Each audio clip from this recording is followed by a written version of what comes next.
Stanley Pogro suggests a two-step process for helping learners in grades 4 through 8 overcome learning difficulties. The first step involves a pull-out program in higher-order thinking skills for up to 2 years. Then, the learner moves up to step 2, full-time learning in the traditional classroom, or as Pogro calls it, thinking in content. To support his theory, Pogro cites research that while children in grades 1 through 3 need instruction in facts to overcome learning deficits, students in grade 4 through 8 require instruction in thinking skills. Pogro's model of creating powerful learning environments for at-risk students began in the mid-1980s, when computers were first introduced in elementary and secondary education. The hot topic for discussion was what computers to buy, and computer literacy was all the rage. Unlike Anderson and Merrill, who focused on computers as a delivery system, Pogro saw the computer as a model for thinking and teaching thinking skills that could be transferred to other computer programs and other aspects of life. While Pogro uses computer programs in higher-order thinking skills, he is not advocating computer-based instruction. Pogro himself actually spoke out against computer literacy. In Regaluth, Pogro writes, "I was an opponent of computer literacy. My argument was that computers were going to become increasingly people literate, that is, easier to use and requiring little technical knowledge. Therefore, teaching all this technical knowledge would be a waste of time." What do you think? Take a moment to reflect on this new way of thinking about computers.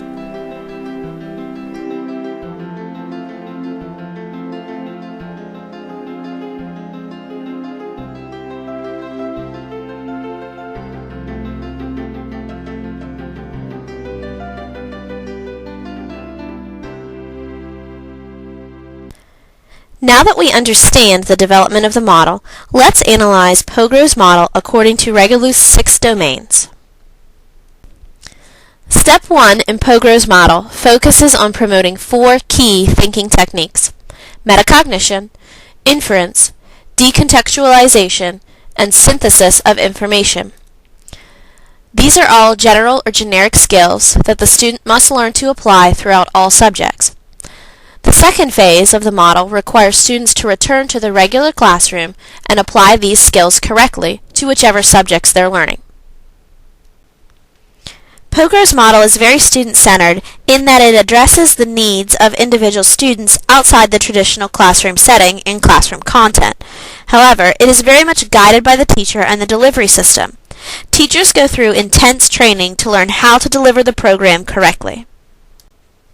Focus of learning is another aspect where Pogro's views on learning tasks differ from other theorists. Step 1 of higher order thinking skills purposely avoids content related to the curriculum. In the second phase, thinking in content, students are placed in heterogeneous classrooms. Here they explore the curriculum and solve intriguing problems in the domain, but also must employ the interdisciplinary thinking skills they learned in Step 1. Pogro's model, as described in Regaluth, is vague in more than one aspect. For example, grouping of learning is not specifically described. However, since higher order thinking skills is meant to be a pull-out program, we can assume that grouping would be small. Interactions for learning is another aspect of the model where Pogro allows the designer much latitude. Where he is very clear is that the teacher must be trained and that the traditional using of computers as delivery tools will not create the powerful learning environment he has in mind. However, he leaves many options open and gives designers latitude to create their own powerful learning environment. Support for learning in this article is not explicit, but it is evident that the pull-out program requires a lot of cognitive support, both for students and teachers. On page 335, Pogro states, "The key to making this work is a terrific teacher who is trained to teach differently. Metaphors from the theater were used to design the training. Prospective higher-order thinking skills teachers go through an intensive small-group 5-day training workshop." Pogro does not give sufficient detail in his Regaluth chapter for the designer to immediately implement the model. He is very reluctant to give details about specific implementation strategies. In defense of his lack of detail, Pogro writes, "Theory is simply someone's best guess about something. Many theories abound. Which one is right? Indeed, even if you know that a theory is right, there could be 100 different ways to operationalize it in a program, and perhaps only 5 would work. Before we move on to possible applications, take a moment to think how you as a designer would use this model.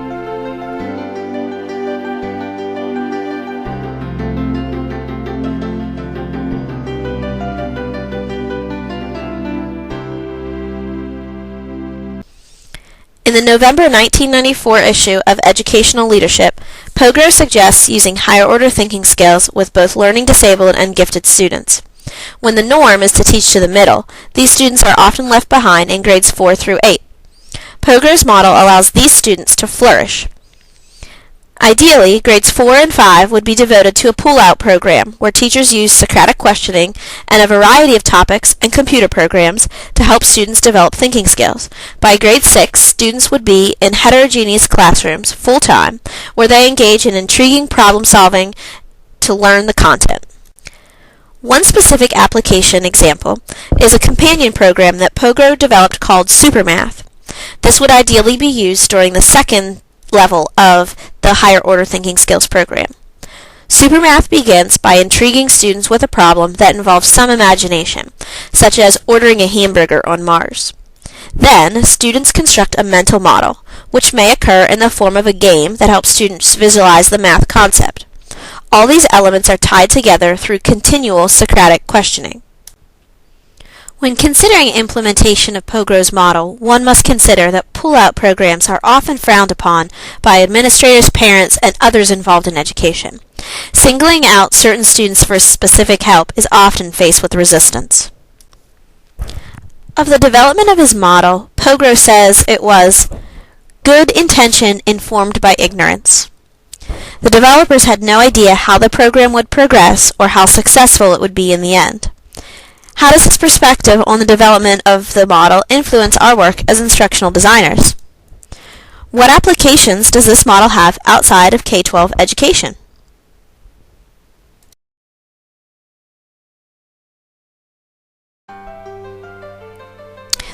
This concludes our lesson on Pogro's model. Thank you so much for your attention.